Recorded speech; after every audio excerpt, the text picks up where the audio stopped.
Dimanche politique sur votre émission Zone Franche, l'invité du jour a fait cette preuve à mes égards et dans plusieurs domaines d'activité qui ont touché même aux intérêts de la nation béninoise. Homme politique dont le patronyme ne passe guère inaperçu.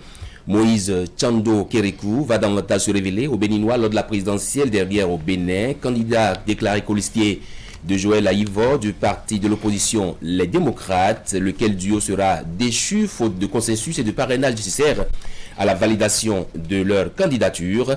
Moïse Kérékou, pour ceux qui ne le savent pas, fut conseiller à l'autorité de régulation des postes et des télécommunications avant d'être nommé ambassadeur du Bénin en Turquie. Si le parcours de l'homme au plan professionnel a semblé évoluer en dents de scie, l'expérience, la marche politique l'est également. Président fondateur du mouvement pour la relève en 2010 avec comme concept un Bénin rassurant qui prône l'union des fils et filles du Bénin. Son expérience malheureuse au sein des démocrates aboutit à sa démission du parti Les Démocrates pour un retour fracassant à la force correspondante émergent. Parti de cœur ou de raison, l'invité politique ce dimanche 6 février 2022 nous le dira. Bonjour et bienvenue. Bonjour à vous, monsieur l'ambassadeur. Bonjour. Bonjour à Khabali Para. Bonjour. Moïse Kérékou, bonjour. Bonjour. Bienvenue sur Zone Franche. Moi, je voudrais pousser un peu ma curiosité pour comprendre cette passion que vous avez pour les pays arabes, parce que dans votre parcours, je note que vous êtes détenteur d'un diplôme d'une école de commerce et de gestion au Maroc, ainsi que d'un master en sciences politiques à l'université américaine de Liban. Pourquoi ce choix des pays arabes? Je vous remercie d'abord pour l'opportunité que vous m'offrez ce jour d'utiliser votre tribune. Je voudrais, si vous le permettez, s'il n'est pas encore trop tard, souhaiter une bonne et heureuse année à vous-même, à vos familles, à tout le personnel de Canal 3, ainsi qu'à tout le peuple béninois. J'ai une passion pour le monde arabe. J'aime la culture et la langue arabe. J'aime ce peuple et j'ai de très bonnes relations dans le milieu. Et peut-être que dans une incarnation passée, j'étais arabe. Bon, c'est ce que vous... D'accord. Alors, 2013-2016, vous étiez ambassadeur du Bénin en Turquie. Qu'est-ce qui a été, je dirais, le gain du Bénin? On a fait un travail formidable avec mon équipe. J'avais 40 points de réalisation en tant qu'ambassadeur et en 3 ans. J'ai 2 projets qui m'ont plu, que j'ai pu réaliser. C'était des challenges et des défis à relever. C'est d'abord l'hôpital moderne d'Adjoun, d'une valeur de plus de 800 000 euros, sans compter les équipements qui devaient avoisiner environ 500 000 euros. C'était un grand challenge qu'on a pu réaliser en 3 ans. Et on aurait même pu avoir un hôpital de zone. C'est parce que les conditions n'étaient pas remplies et le terrain n'était pas encore viabilisé. Sinon, les Turcs, on avait eu leur accord de principe pour un hôpital de zone. Et le second projet, qui a été un projet de défi, c'était l'arrivée de Turkish Airlines. Turkish Airlines en 2013 et sur 4 années successivement était la meilleure compagnie européenne. Donc c'était un très grand challenge et je suis très heureux d'avoir réalisé cela pour mon pays. D'accord. Dans une biographie dressée par maître Victor Angelo, à son âme, l'ancien bâtonnier, il disait que votre passage en tant qu'ambassadeur du Bénin en Turquie a eu des résultats hors du commun, des résultats étonnants. Est-ce que c'est pas trop dit pour un ambassadeur? Vous étiez quand même en mission pour le pays aussi. Je ne pense pas que ce soit trop dit, parce que d'abord, maître Luis Angelo, c'est vrai, on le connaît plus comme au titre de bâtonnier, ancien bâtonnier, oui. Mais il fut également ambassadeur, un diplomate, ambassadeur du Bénin au Nigeria au temps du président Maga. Donc, du haut de son expérience, il était à même certainement de qualifier les résultats. Je pense qu'il l'a dit en fonction de la durée. C'était 3 ans. 3 ans, oui. Relativement court pour lancer une coopération et avoir des fruits, avoir des résultats. Il faut savoir qu'il n'y avait pas aussi d'ambassade en Turquie. Je suis le premier ambassadeur en Turquie. Défricher un champ, c'est beaucoup plus difficile que de le cultiver. Il fallait commencer tout à zéro. Je n'avais pas eu de fonds au départ. J'ai attendu 6 mois avant d'avoir mes premiers fonds. Et la tâche n'a pas été du tout facile. Je pense que l'un mis en l'autre, c'est les raisons qui l'ont peut-être poussé à le dire dans un pays et dans un contexte très difficile comme la Turquie et le Moyen-Orient. Wahab l'a dit, vous êtes diplômé d'une école de commerce, ensuite vous avez un master en sciences politiques. Pour devenir après ambassadeur, pourquoi ce changement de filière? Je l'ai dit dans mon introduction, une vie professionnelle en dents de scie pratiquement. C'est vous qui le voyez ainsi. J'ai commencé déjà au lycée Koulibaly, j'ai eu un bac G3, donc un bac commerce. J'ai fait ma première année à l'ex-Institut national d'économie. Je pense qu'aujourd'hui, c'est l'ENEAM. Tout à fait, à Bégamé, oui. Donc, c'était normal que je puisse continuer dans une école de commerce et de gestion. Après ma maîtrise professionnelle en 2001, j'ai créé une société à mon propre compte et j'ai été amené à opérer des voyages. Je pense que la rencontre avec le guide de la Révolution, le vrai guide de la Révolution, le colonel Kadhafi a changé beaucoup de choses dans ma vie. C'était mon parrain. J'ai eu à faire quelques affaires également en Libye. Et c'est lui, contre toute attente, qui m'a demandé de poursuivre mes études. Il m'a dit un jour, écoute, ça ne te plairait pas d'apprendre un peu de la chose politique? Je lui ai dit, pourquoi pas? C'est d'ailleurs lui qui m'a recommandé l'université américaine de Beyrouth, qui est la première université américaine en dehors du territoire américain, fondée en 1776. C'est une université prestigieuse de référence dans le Moyen-Orient. D'accord. Et donc, vous êtes désormais un homme politique depuis 2010. Herman l'a souligné dans son introduction. Vous avez même créé un mouvement. La réforme du système partisan étant d'actualité, le mouvement a disparu. Vous avez atterri dans des formations politiques. On va en revenir tout à l'heure. Mais il y a que courant 2021 pour l'élection présidentielle, vous étiez candidat, colissier de Joël Aïvo. Votre dossier, je dirais, a été rejeté. Dites-nous de façon résumée, qu'est-ce qui n'a pas marché? Avec un peu de recul, je pense que ce qui n'a pas marché, c'est d'abord l'opposition qui était divisée. Il y avait 3 factions de l'opposition. C'est ça. Les démocrates, les FCBE et les résistants. Vous savez que c'est l'union qui fait la force. Divisé, vous ne serez jamais fort. Deuxièmement, ce qui n'a pas marché, je pense que le Front de restauration de la démocratie, le FRD, qui m'a porté candidat au poste de vice-président, n'a pas su jouer son rôle de maître de cérémonie et de maître d'orchestre pour pouvoir mettre toutes les factions de l'opposition ensemble. C'est ça. Ce qui n'a pas marché également, c'est le défaut de parrainage. Vous le savez, ce n'était pas facile d'avoir. Nous étions dans une première expérience d'un nouveau jeu électoral et donc c'était très difficile de l'obtenir. Quelles ont été les difficultés concrètement à ce niveau, la question du parrainage? Je dois vous dire que moi, j'avais finalement pu obtenir mon parrainage. Et sur cette base, je peux vous dire quelles sont les difficultés que j'ai eues. Il fallait d'abord contacter les députés ainsi que les maires. Ils sont nombreux. Il fallait les identifier et même les localiser. Ce n'était pas facile. Et quand vous leur dites « Ah, je voudrais vous rendre une visite de courtoisie et avoir une séance avec vous », beaucoup étaient réticents. Donc, il y avait beaucoup de réticences. Mais je suis heureux que certains aient pu me faire confiance, m'aient reçu, et qu'on ait pu discuter ensemble avec eux mon projet de société jusqu'à l'obtention, l'accord de principe pour l'obtention du parrainage. Ah bon, l'accord de principe. Mais qu'est-ce qui a fait qu'à la fin, vous n'avez finalement pas eu le parrainage?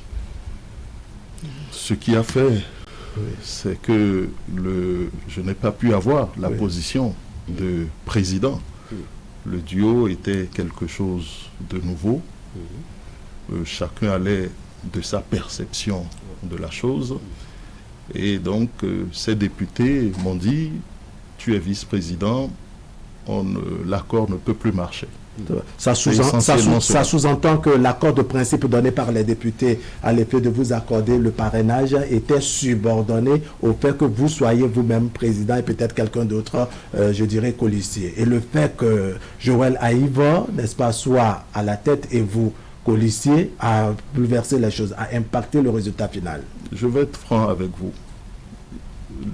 J'ai fait tout ce qui est en mes capacités pour que cette candidature du Front puisse être validée. Et j'ai demandé à ces députés de reverser le parrainage promis à la candidature. Mais ils ont été francs avec moi.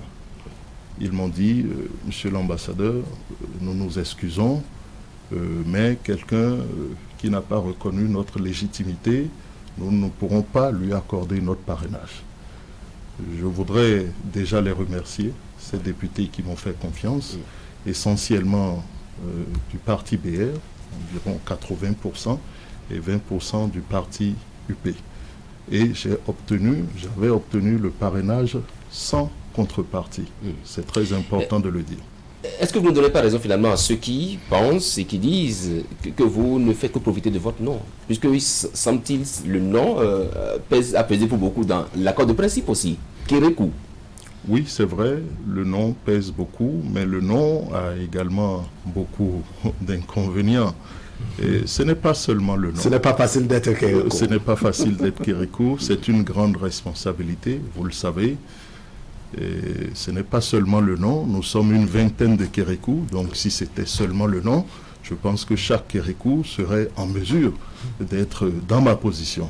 Je pense qu'il faut donner aussi un peu de crédit au prénom Moïse. D'accord. Qu'est-ce qui donc a pesé dans cet accord de principe-là pour que des députés essaient de vous donner le parrainage, mais qui après se sont C'était le fair play. C'était le fair play. Je n'ai pas contesté leur position. Pour moi, la 8e législature était certes tantôt bicolore, tantôt monocolore, mais c'était une législature légitime. Elle tirait sa source de la 7e législature et des 2 lois qui ont été prises et qui ont bouleversé la vie politique de notre pays, c'est-à-dire le code électoral et la loi sur le système partisan. Mais c'est des députés de la 7e législature, émanation du peuple, qui ont voté cette loi. Et par conséquent, pour moi, cette 8e législature, elle est tout à fait légitime. Mais au niveau de l'opposition, on n'a pas la même lecture des choses. Au sein même du parti, je dirais, les démocrates, où vous quittez, on conteste la légitimité de la 8e législature. Vous avez été membre fondateur de ce même parti, le parti Les démocrates, mais vous avez un autre discours. Pourquoi au sein même de l'opposition, d'un même parti, vous n'arrivez pas à vous accorder sur un certain nombre de principes? Vous le savez, un parti représente toujours une partie du peuple. Et c'est l'ensemble des partis qui fait l'ensemble du peuple, toutes les parties réunies. Et dans chaque parti au masculin et dans chaque parti au féminin, il y a plusieurs sensibilités politiques. Au sein de l'opposition, au sein de mon ancien parti, les démocrates, je peux dire que je faisais partie de l'aile modérée de ce parti. Il y avait plusieurs ailes au sein du même parti. C'est tout à fait normal qu'il y ait plusieurs ailes. Et c'est ce qui est même voulu, c'est ce qui est souhaitable. Il faut que de la confrontation, de l'antithèse et de la thèse naisse la synthèse. Le débat contradictoire est un débat démocratique. C'est un débat qu'il faut souhaiter même au sein des partis politiques. D'accord. Vous avez démissionné, mais c'est intéressant de savoir comment vous avez atterri en son temps dans le parti Les démocrates. Je vais peut-être remonter plus haut. Allons-y. Parce que beaucoup pensent que, vous l'aviez d'ailleurs dit tout à l'heure, j'ai évolué en dents de scie. C'est peut-être parce que je ne fais pas assez de communication dessus. J'ai un grand parcours de militant. À 16 ans déjà, 16 ans, je faisais partie de la section des jeunes du FA Lafia, sous la supervision directe de paix à son âme, le ministre Sakakina, dans mon quartier. Et avec des jeunes, nous nous sommes réunis. J'étais au lycée, j'étais en classe de terminale. Nous nous sommes réunis avec des amis pour soutenir le retour du général Mathieu Kérékou. Étudiant aussi, j'ai eu une vie de militant. Je fus secrétaire général de l'association des étrangers dans la ville où j'étais. À mon retour, j'ai créé une ONG, le Mouvement international de la jeunesse africaine, que beaucoup connaissent. Or, vous savez que c'est dans la société civile que commencent les premiers pas politiques. Effectivement. Il est vrai qu'après, j'ai eu une petite pause. À partir de ce moment, j'ai dû revoir beaucoup de choses, comme il arrive dans la vie de tout être humain. Le changement de tempérament à certains âges de la vie peuvent vous amener à revoir votre position, à faire une rétrospective sur votre vie et puis à prendre de nouveaux engagements. Jusqu'en 2009 où j'ai décidé d'entrer pleinement en politique après l'accord de principe du général. J'en ai parlé avec lui en 2010. J'ai créé le mouvement pour la relève. J'ai soutenu les actions du président Yahi Boni et ce qui m'a valu mes postes politiques. En résumé, vous avez eu vraiment un long parcours de militant. Voilà. Ma question était de savoir, Excellence, comment vous êtes atterri, n'est-ce pas, au Parti Les Démocrates? Justement, c'est pour ça qu'il ne faut pas perdre le fil. Oui. En 2010, non, j'ai soutenu les FCBE. Oui. Je ne suis pas membre fondateur des FCBE, il faut le dire à l'époque, mais mon mouvement politique, le mouvement pour la relève, a soutenu les FCBE. Donc c'est comme ça que, de fait, je suis devenu FCBE. En 2019, avec les soubresauts qu'il y a eu dans la vie et dans l'arène politique, les FCBE étaient au bord de l'éclatement. Ouais. J'y ai joué un rôle de médiation. J'y ai joué un rôle de médiation parce que je n'acceptais pas que ce parti, ce grand parti, puisse se diviser et que chacun aille de son côté. Ça veut dire qu'aussitôt Boni Yahi parti, le parti déjà, ceux qui l'ont soutenu... Comme l'UBF. Comme l'UBF, c'est le cours normal des partis. C'est le cours normal des partis. Et donc, l'aile rompait. d'alors. Oui. Donc les dirigeants légitimes d'aujourd'hui, voilà, m'ont sollicité et nous avions fait un tour à Abeokuta auprès du président Obasanjo. On dit que le linge sale se lave en famille, en présence des sages. Tout allait bien. Le président Yahi Boni, de retour, a mis l'eau dans son vin et a accepté de les écouter et a accepté de les accompagner. Quand brusquement tout a changé.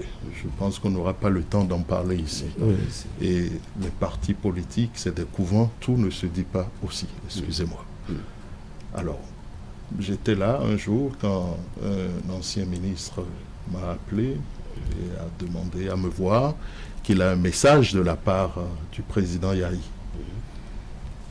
À l'entretien, j'étais en face de 7 anciens ministres et députés. Le message, c'était qu'ils me remerciaient pour mes efforts de médiation.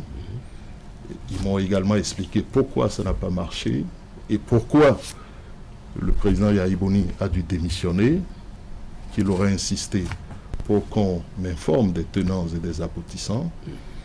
Et c'est ainsi qu'ils m'ont informé de la création du nouveau parti. Ils m'ont expressement dit que le président Yahya Boni voudrait que j'en sois un membre. Il faut avouer qu'au début, j'étais réticent parce que depuis mon retour de la Turquie, j'avais mis une pause politique. Quand vous occupez une grande fonction comme ça, il faut un peu faire le point dans sa vie et voir comment repartir. Donc j'étais un peu réticent. J'étais un bon observateur de la vie politique, mais je n'étais plus dans l'activisme politique. Je n'étais plus un acteur politique. J'étais un peu réticent, mais ils ont pu me convaincre. L'idée d'appartenir, pour la première fois d'ailleurs, à un parti politique, en tant que membre fondateur, était aussi très excitant et je voulais faire une nouvelle expérience. Donc c'est ce qui a apporté, c'est ce qui a justifié mon adhésion au sein des démocrates. Très bien. Alors, en qualité de membre fondateur. D'accord, membre fondateur, vous avez séjourné au sein du parti, vous avez décrit en amont comment les choses se sont passées, même si vous n'épousez pas à tout moment les idéaux de cette formation politique.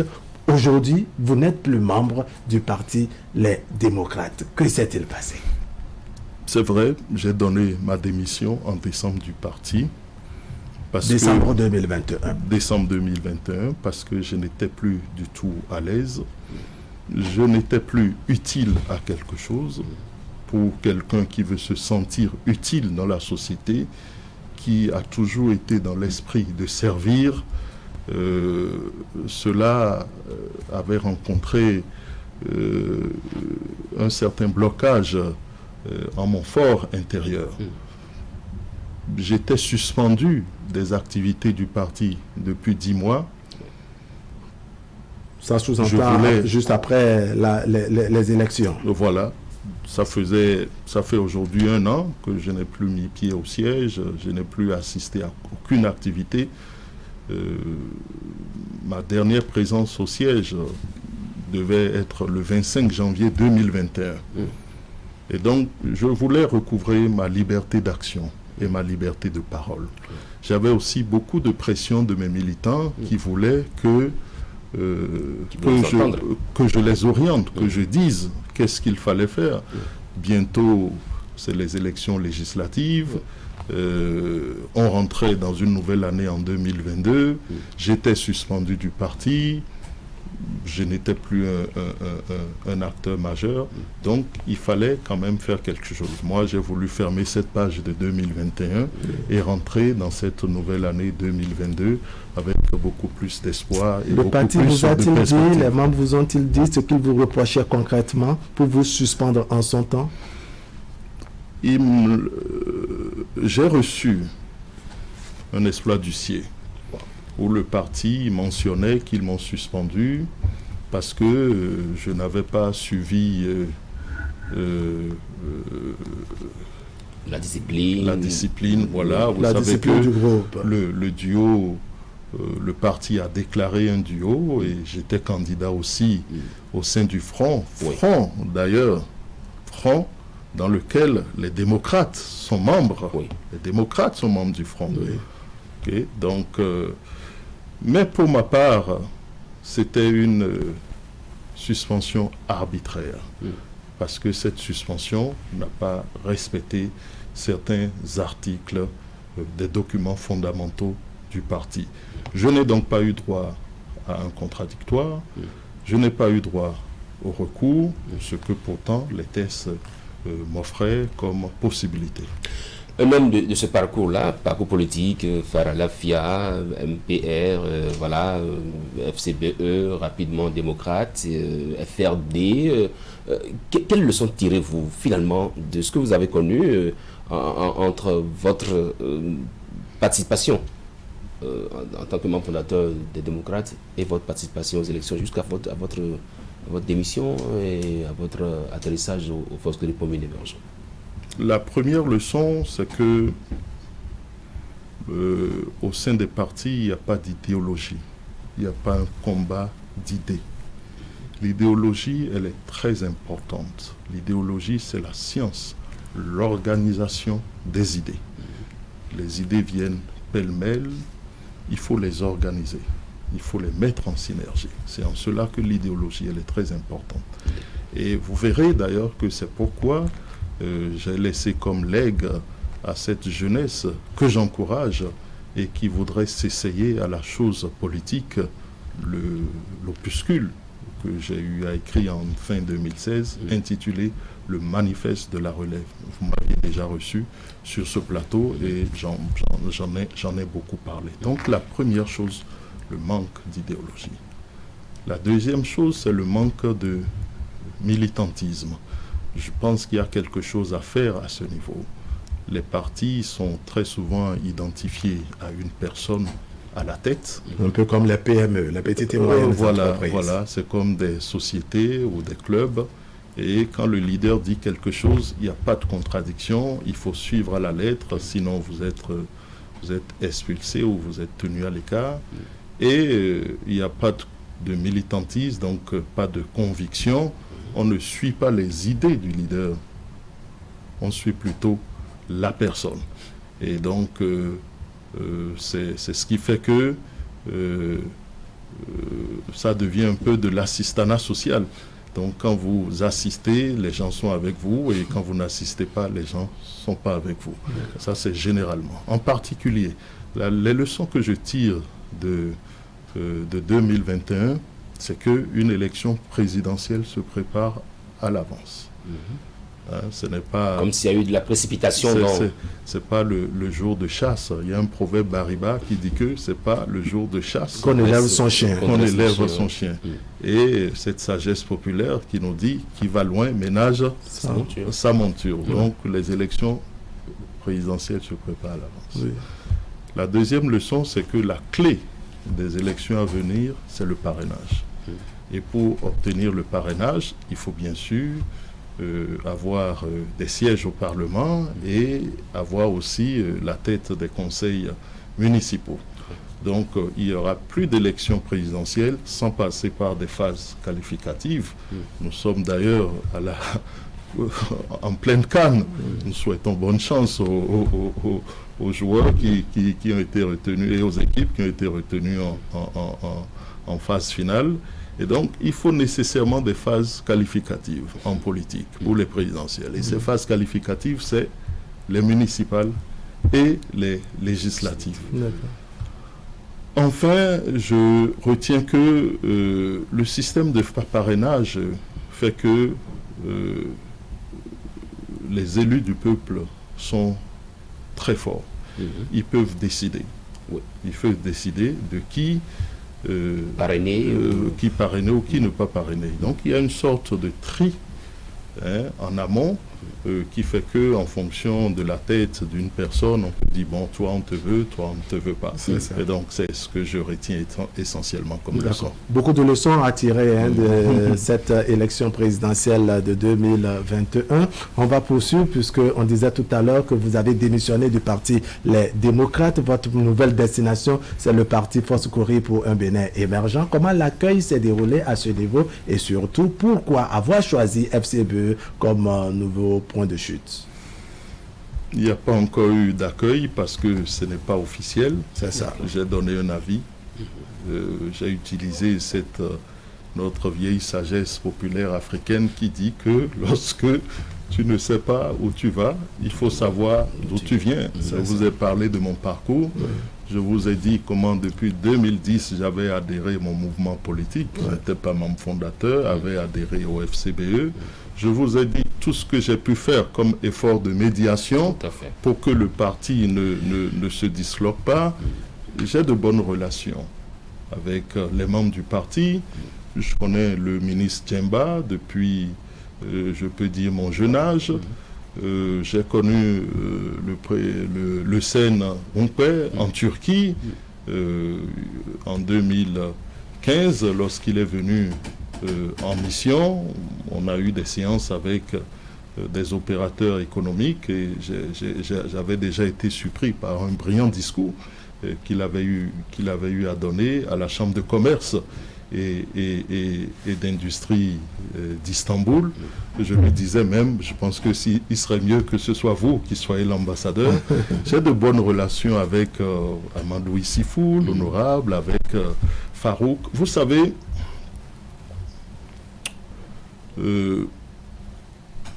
j'ai visité beaucoup de pays. Je connais 47 pays dans le monde. Et je suis un diplomate. Nous avons une déformation. C'est l'ouverture d'esprit, la tempérance, la circonspection et la sagesse. Je n'ai pas un problème de personne avec les hommes politiques. Et j'évite d'en avoir d'ailleurs. Pour moi, la politique, ce n'est pas la méfiance, ce n'est pas la méchanceté, ce n'est pas la vengeance. J'évite de faire la politique de personne, la politique de haine. Ce qui court toutes les rues et tous les pavés aujourd'hui dans notre pays. Et donc, je m'entends avec tous les hommes politiques, quel que soit leur bord, parce que pour moi, la politique, c'est d'abord le développement. C'est un débat d'idées. C'est un débat contradictoire. On peut ne pas partager les mêmes idées, mais on peut toujours boire un verre ensemble. Et ma fonction de diplomate, d'ambassadeur l'exige. Vous savez, deux armées peuvent s'entretuer. Deux chefs d'État peuvent ne plus se donner la main. Mais les diplomates de ces pays qui se font la guerre sont obligés de se parler. Pourquoi? Parce que demain, lorsqu'il y a une chance pour la paix, c'est eux qui doivent se parler. De la réconciliation. Mais quand toutes les deux parties sont extrémistes, radicaux et radicales, le rapprochement sera difficile. Le rapprochement sera difficile. C'est pour ça la personne d'un ambassadeur jouit de l'inviolabilité, ainsi que sa demeure, sa résidence, sa voiture. Donc c'est très important. J'ai peut-être cette déformation qui peut laisser penser à une sorte de duplicité, à une sorte de traîtrise, parce que j'ai entendu beaucoup, j'ai lu beaucoup dans les réseaux sociaux, mais ce n'est pas ça. Deux armées s'entretuent, mais deux ambassadeurs peuvent aller l'un chez l'autre, boire du vin, boire du champagne, se parler. Ce n'est pas que la veille, il n'a pas eu un frère qui est tombé les armes à la main. Il a de la peine dans son cœur, mais il est tenu d'être comme ça et d'avoir cette attitude, l'attitude de paix. Est-ce qu'avec le recul, monsieur Moïse Kérékou, vous n'avez pas mal fait, en tant qu'ambassadeur, de faire votre entrée en politique aujourd'hui? Ou alors vous dites, il fallait faire ce chemin-là? Non, je vous ai dit que mon entrée en politique datait de 1996. Tout à fait. Et vous savez, je suis né dans le pouvoir. J'ai grandi dans le pouvoir. Et ce n'est pas pour m'enorgueillir, j'ai le pouvoir dans le sang. C'est une responsabilité pour moi. Parce que quand même, vous avez fait les démocrates, qui est une aile dure de l'opposition, pour atterrir finalement aux forces pour le premier émergent qui se réclament opposition modérée. Comment se fera cette reconversion? Si c'était à refaire, je le referais. Et je voudrais dire que ce que j'ai dit lors de ma déclaration, je l'affirme et je l'assume. Je l'assume, c'est ma responsabilité. Oui, j'ai démissionné des démocrates et je suis en train de faire route vers les FCBE. C'est vrai, seul, je ne suis rien. Un chef de parti, un leader, c'est avec ses militants. Tout à fait. J'ai un grand travail à faire que j'ai déjà commencé. Je veux mettre à profit le premier trimestre pour le faire, consulter ma base, échanger avec mes lieutenants, aller voir mes militants et leur dire ce qu'il faut faire. D'accord. Alors, quand on lit sur les réseaux sociaux, il y a une interrogation après tous les commentaires qui ont été faits à la suite de votre démission. La question est de savoir qu'est-ce que Moïse Kérékou va apporter au parti Force-Corée pour un Bénin émergent. Quel est son poids politique? La fraîcheur. J'apporte du sang neuf, j'apporte du sang frais, j'apporte de nouvelles idées. Avec la réforme des partis politiques, que je soutiens d'ailleurs. Ah, vous soutenez la réforme? Ah oui, je soutiens. Je soutiens parce que, d'une part, cette réforme permet de régler la pléthore des partis politiques, et d'autre part, elle règle aussi une question inévitable, la question du financement des partis politiques. J'ai créé le mouvement depuis 2010. Nous sommes en 2022. J'ai quand même 12 années d'expérience. En tant que chef d'un mouvement politique, ce n'est même pas encore un parti, chef d'un mouvement politique. Je sais ce qu'il y a dedans. Je sais. Je suis à la base. Je mène des actions. J'ai eu à faire 2 congrès pour mon mouvement politique. Donc, je soutiens la réforme du système partisan. C'est vrai qu'il y a quelques anomalies. On peut en parler plus tard. Il y a des ajustements à faire. Il y a des améliorations à apporter. On va y arriver donc, tout à l'heure. J'amène ma fraîcheur et j'amène mes idées. J'amène également ma base. Le mouvement MPR est établi sur 35 communes. Nous avons 77 communes. Nous sommes sur 35 communes. D'accord. C'est en forgeant qu'on devient forgeron. C'est le terrain qui commande. Voilà, on va utiliser les mots terre à terre. Moïse Kérékou quitte le parti des démocrates qui est de l'opposition, atterrit désormais au parti Foscori pour un Bénin émergent qui est de l'opposition. Mot à mot, Moïse Kérékou est-il un opposant au régime Talon? Vous le savez, aujourd'hui, il n'est pas facile d'être opposant et de faire l'opposition. À 80% ou 85%, la classe politique est dans la mouvance. Je pense que pour ceux qui acceptent de faire l'opposition, il faut aussi les encourager. Ils méritent vos applaudissements, les applaudissements du peuple. Donc, qu'est-ce qu'on reproche au FCBE? On reproche au FCBE, si je maintiens les commentaires qui se font sur les réseaux sociaux, d'être un troisième parti, sinon un troisième bloc de la mouvance. Je n'accepte pas cela. Pour moi, c'est sordide convoitise, hypocrite rapiessage, pour ne pas dire sournois ravaudage. On leur reproche, de s'être conformé à la nouvelle charte des partis. Mais est-ce que plus tard, certains partis ne se sont pas conformés? Ils ne sont pas les seuls à avoir aujourd'hui le récépissé. Deuxièmement, on leur reproche quoi? Même les éléments du parti, les démocrates qui s'étaient opposés, Exactement. Deuxièmement, on leur reproche quoi? D'avoir participé au dialogue national. Dialogue politique. Dialogue politique. Qui sont ceux qui demandent un dialogue politique aujourd'hui? Troisièmement, on leur reproche quoi? D'avoir participé aux élections communales. Mais est-ce que tous les partis aujourd'hui ne parlent pas de législatives? Vous les avez entendus, certains disent nous allons participer aux législatives. Il n'y a pas ce parti qui ne veut pas participer aux prochaines élections. On leur reproche quoi? D'avoir bénéficié du financement des partis politiques.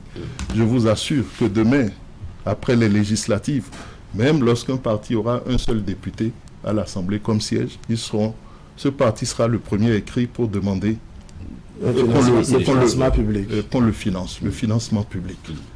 Et donc, pour moi, ils devraient même être respectés, puisqu'ils sont les pionniers. Ils ont montré la voie.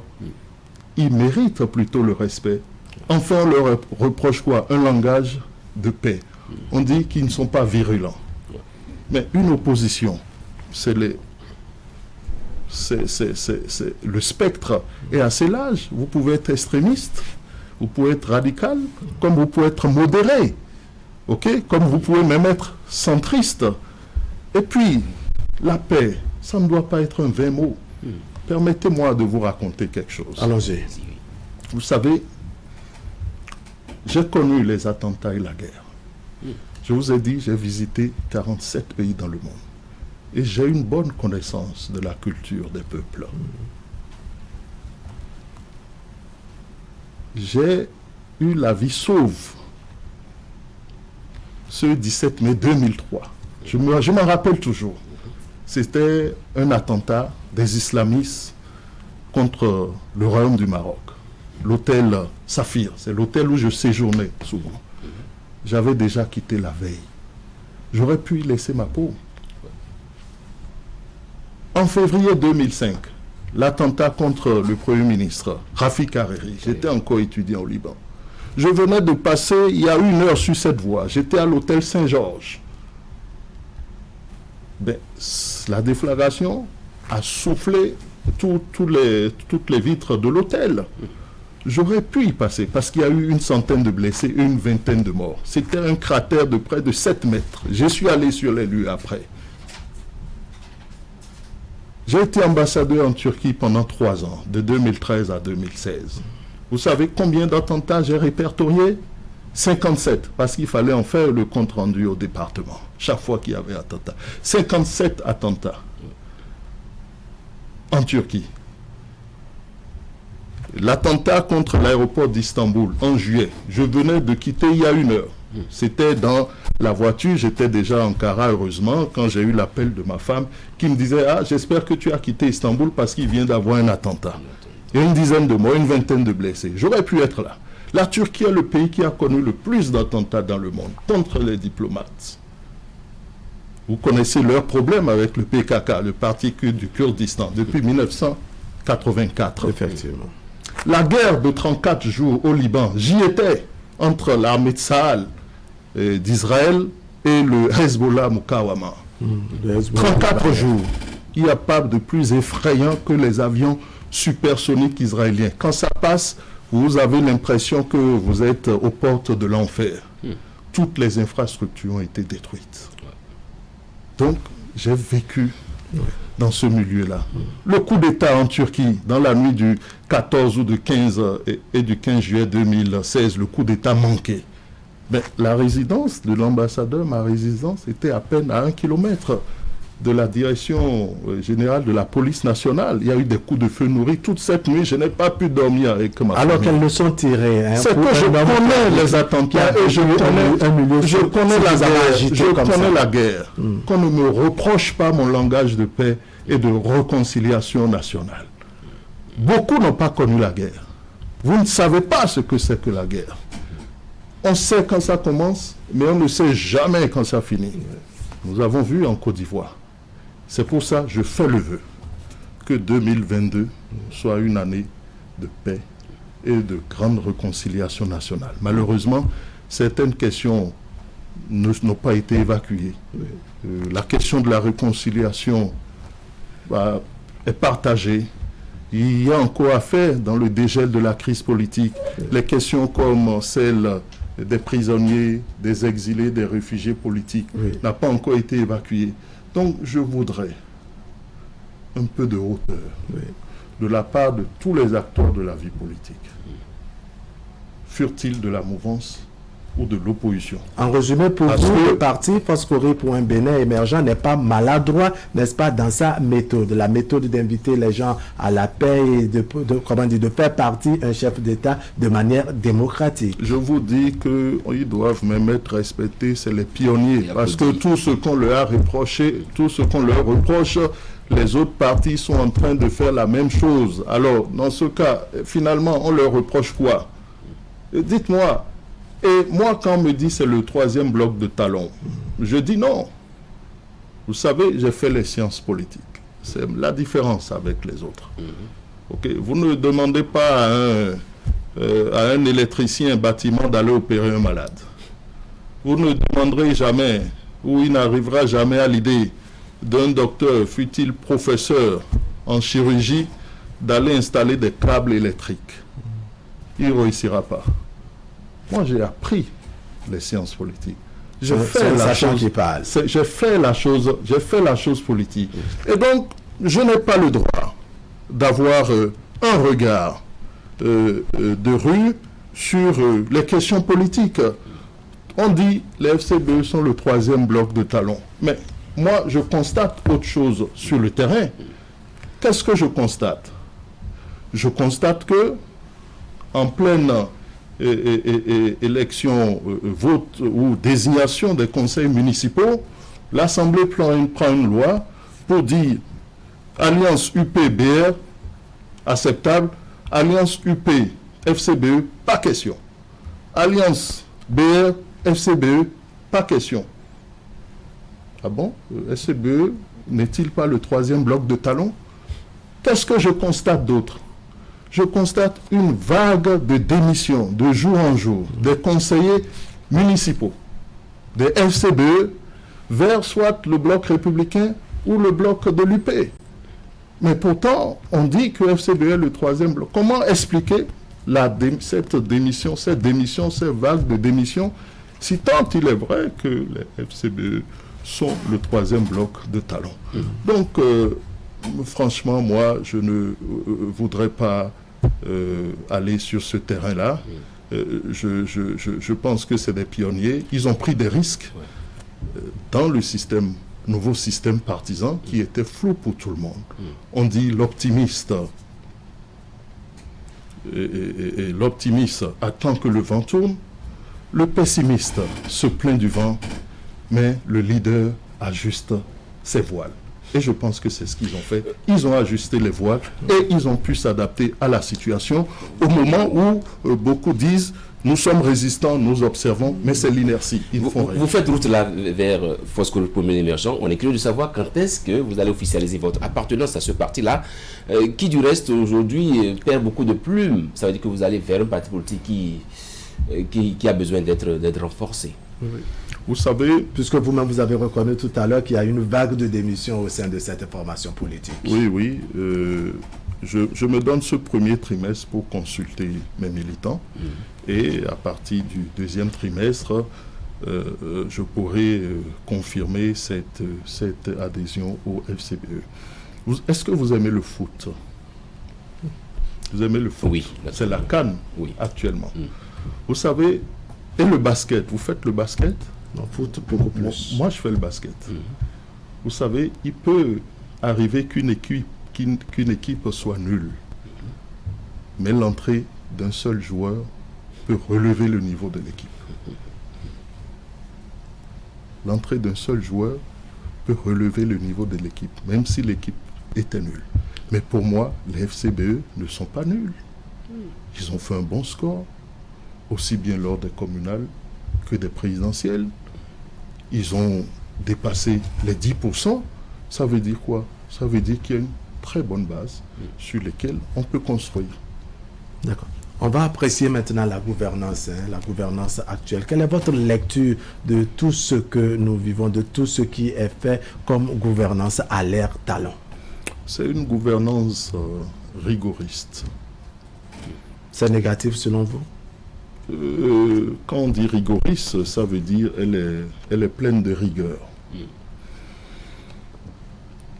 Elle est à la phase expérimentale. Je comprends dans l'esprit du premier animateur de la vie politique et de son équipe, c'est ma lecture que je fais, ça peut être faux, qu'il faut changer un peu les choses, qu'il faut faire les choses autrement.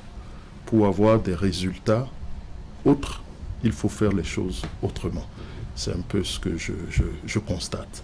On peut scinder donc cette gouvernance en deux, la gouvernance politique, qui est une gouvernance d'expérimentation, avec le nouveau code électoral et le nouveau système partisan. Une gouvernance d'expérimentation, mais qui est fortement contestée et qui crée des inégalités politiques.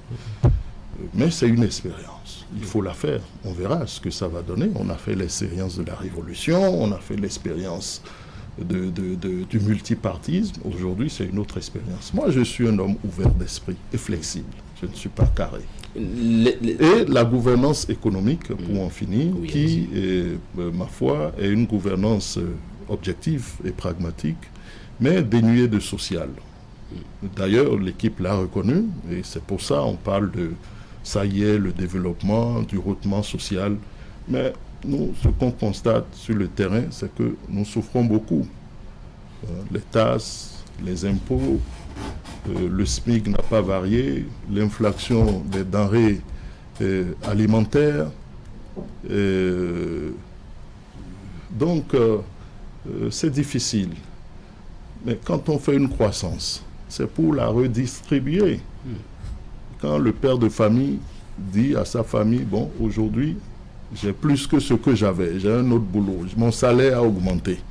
Mais la moindre des choses, c'est que la famille vive bien. Donc, je souhaite vraiment qu'au niveau social, le rehaussement social le gouvernement est un peu en retard sur le volet social, selon vous. Que ça y est, le développement et le rehaussement social ne soient pas de 20 mots ou de 20 slogans.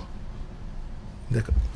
Alors, je voudrais sur le volet politique. Pensez-vous que le vivre ensemble sur le plan politique pose problème? Oui, notre vivre ensemble pose problème. Quand vous voyez la situation politique nationale, dont les causes sont les deux réformes majeures de la vie politique, ainsi que les deux dernières élections qui ont consacré d'abord les UP et BR dans un monopole total du jeu politique du Bénin, et après avec les communales, l'entrée de la troisième force politique, les FCBE, qui sont par ailleurs chefs de file de l'opposition. Bon, c'est tendu. Nous qui étions habitués à un autre système, on a le choix entre s'adapter ou se résigner. Alors que dire, bon, on est observateur, on est résistant. Voilà. Bon, et c'est ce que beaucoup le font. Et ceux qui essayent de s'adapter, on les critique, on les traite de tous les noms d'oiseaux. La situation politique nationale, c'est un exécutif dominant, c'est une mouvance qui monopolise le jeu politique, c'est une opposition divisée, c'est un peuple résigné, une société civile quasi inexistante. J'avais parlé du dégel de la crise qui tarde à venir, des questions non résolues, non évacuées sur les exilés, les réfugiés, les prisonniers politiques. Et puis la question de la réconciliation nationale diversement appréciée. Donc il y a quelque chose à faire. C'est pour ça que je souhaite que 2022, que tous les acteurs puissent un peu s'élever. Nous n'avons que ce seul pays, le Bénin. Alors quelle réponse vous donnez à ceux qui estiment que l'animation de la vie politique, ce sont les questions de rapport de force? Non, c'est ceux qui analysent de manière brute la politique. La politique, c'est, oui, on peut le voir avec les lentilles de rapport de force, comme on peut également le voir comme une allocation de valeur.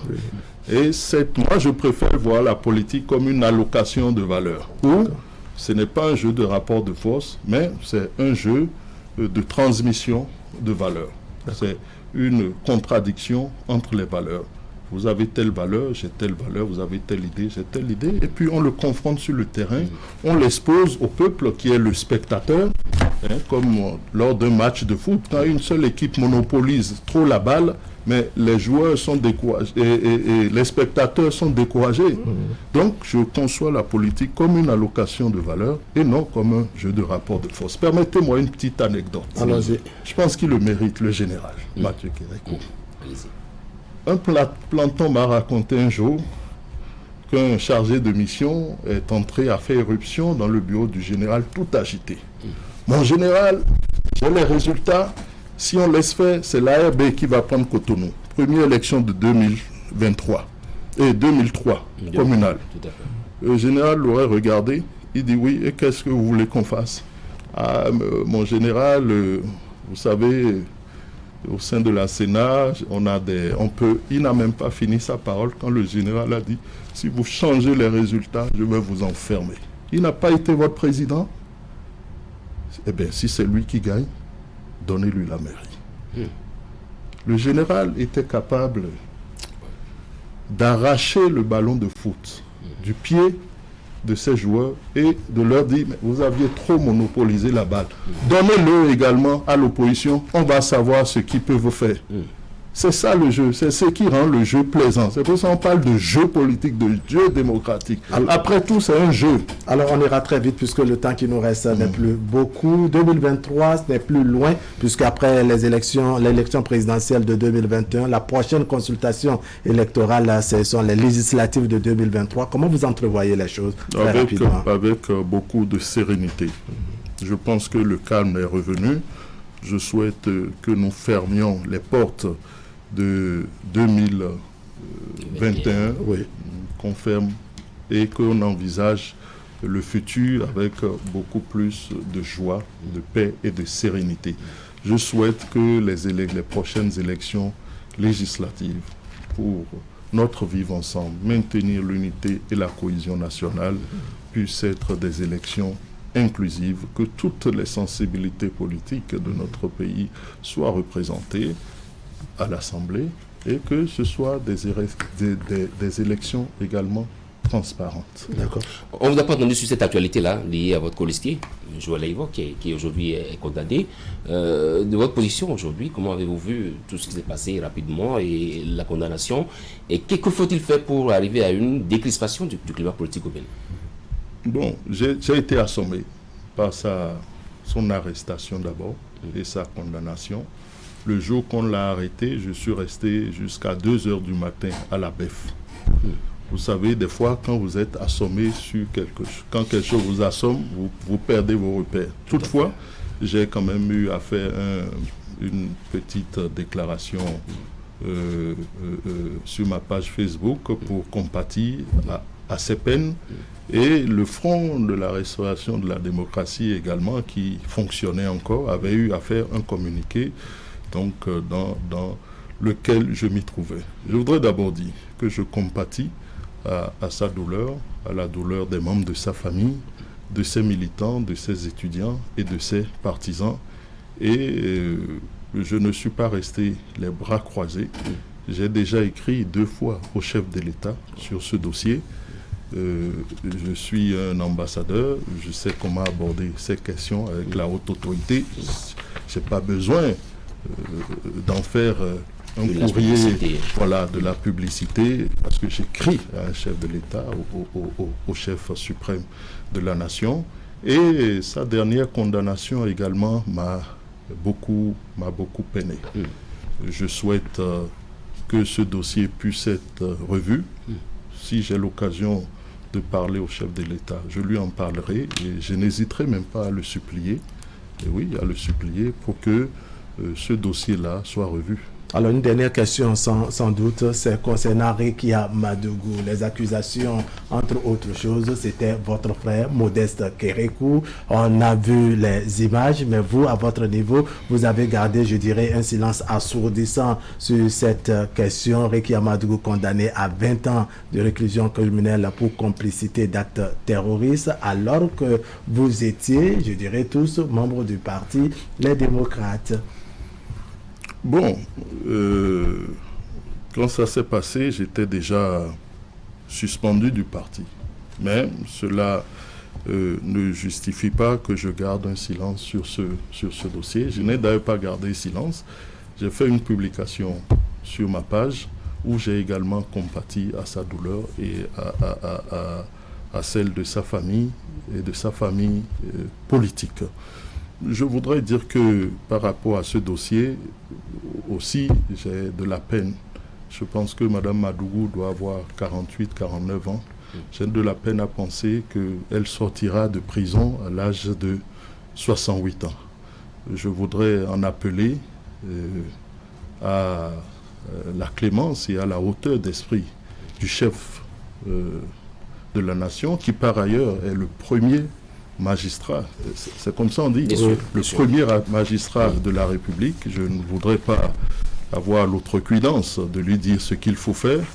Il sait bien quel code manœuvrer pour un dénouement heureux de cette situation. Vous savez, la question de duo n'a pas été bien comprise parce que c'est nouveau. Un duo, ce n'est pas l'ombre de quelqu'un. Donc, les gens me reprochent de tenir un langage de paix au moment où d'autres sont plus ou moins sont virulents. Pourtant, moi, je suis de l'opposition modérée et je vous ai dit pourquoi je dois aller vers la paix. Je suis un ambassadeur de paix. J'ai prêté serment pour la paix sur le lit d'un mourant, le professeur Thévo Edjré. Donc, je me dois de promouvoir la paix. Et puis, il y a aussi quelque chose. Je ne voudrais pas, et que cela cesse, je profite de votre tribune pour le dire, qu'on m'indexe. Moi, je n'ai rien à voir dans cette affaire-là. Le silence était nécessaire pour le respect des principes en matière pénale, c'est-à-dire la présomption d'innocence et le secret de l'enquête. Moi, je suis allé à l'école, je ne suis pas un mouton. Vous vous sentez persécuté ou bien... Oui, parce que les gens donnent l'impression que c'est l'affaire de capture d'écran et de WhatsApp qui ont amené cette condamnation. Mme Madougou n'a ni été arrêté, ni été accusé, ni été inculpé, ni été jugé, ni été condamné pour une affaire de capture d'écran. Ces avocats, j'ai parlé à ces avocats m'ont dit que les juges n'ont posé même pas une question sur cette affaire de capture d'écran. Donc, sa condamnation, son jugement, n'ont rien à voir avec les captures d'écran. On lui reproche une tentative de déstabilisation de l'œuvre. Donc c'est fini. Et puis, pour finir, je voudrais dire ceci. Vous savez, c'est pas pour m'enorgueillir. Je suis né, j'ai grandi dans le pouvoir. Je suis fils d'un chef historique. J'ai une grande responsabilité. J'ai côtoyé beaucoup de chefs d'État depuis mon jeune âge. Kadhafi, Hassan II, Eyadema, Bongo, Museveni, Déby. Je continue d'en côtoyer. Obasanjo, Erdogan. Je connais aussi des émirs. Mais vous me voyez, chacun a son style. Je ne peux pas faire la même chose que les autres. J'ai le pouvoir dans le sang. Je ne peux pas me mettre à dire oya. Comme tout le monde. Comme tout le monde. Quelle est l'expérience que j'ai de l'éducation de mon père et de tout ce monde que j'ai connu? Un chef, c'est d'abord un protecteur. Il protège d'abord. J'ai protégé mes militants, j'ai protégé mes lieutenants et je me réjouis que je n'ai aucun militant aujourd'hui dans les geôles de prison. D'accord. Mais je compatis à la peine des autres, mais qu'on ne me dise pas que je dois faire la même chose que les autres. Chacun a son style politique. Votre message n'est pas tombé dans les oreilles de sourds. Votre mot de conclusion. Mon mot de conclusion, c'est que je voudrais que 2022 soit une année de grande réconciliation nationale. Je voudrais que le premier animateur de la vie politique, le chef de l'État, puisse faire un geste dans ce sens. Je lui ai déjà envoyé 2 courriers dans ce sens. Et il ne m'a pas reçu. Je ne le connais pas, je l'ai jamais rencontré, je n'ai jamais eu un tête-à-tête avec lui. Mais suite à mon premier courrier, j'ai eu un petit signe qu'il accueillait favorablement cela. Quelques semaines après, c'était quand le médiateur a annoncé la main tendue du chef de l'État et a eu à faire une tournée. Ouais. Il faut qu'on aille dans ce sens et qu'on ferme tout ce qui a été négatif en 2021 pour le Bénin et que c'est ensemble qu'on construit une nation. C'est important pour notre vivre ensemble, l'unité nationale et la cohésion nationale. La paix et la réconciliation nationale, la grande réconciliation nationale pour 2022. Moïse Tchando Kelkou, merci d'être passé sur Zone Franche. Les 52 minutes sont largement dépassées aussi. Merci à vous, Rabalek Para. Merci à nos radios partenaires dans le centre et le nord du pays. À dimanche prochain.